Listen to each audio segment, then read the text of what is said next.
напоследок я скажу: люби свою страну не только когда ей бывает плохо.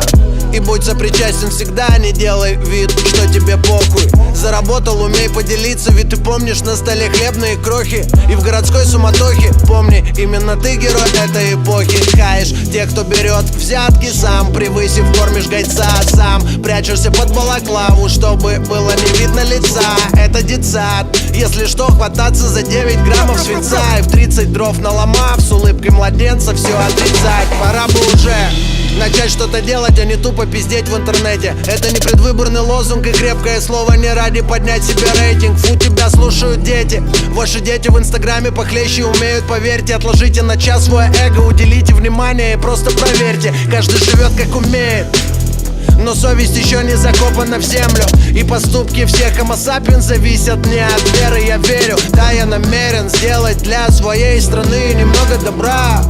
Хочешь изменить свою жизнь? Начни с себя. А напоследок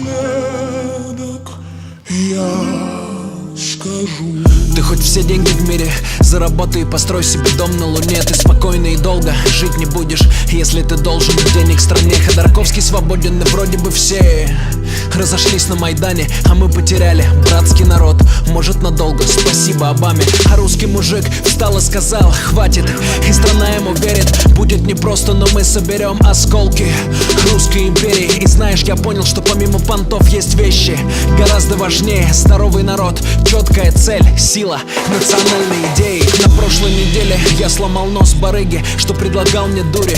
Он написал на меня заявление, ему его обратно вернули. Ты скажешь: коррупция, Тимати быдло. Я вернулся и отбил ему почки. Меньше наркоманов в моем городе, спокойней будет жить моей дочке. Потенциальный праведник утром в зеркале видит, насколько он грешен. И я отличаюсь от обычных людей только тем, что немного успешен. Ты завидуешь зря, полюби меня и прими как ближнего. Все эти деньги не значат ничего перед ликом Всевышнего.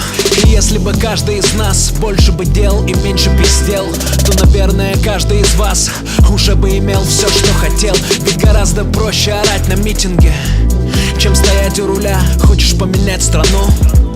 Начни с себя.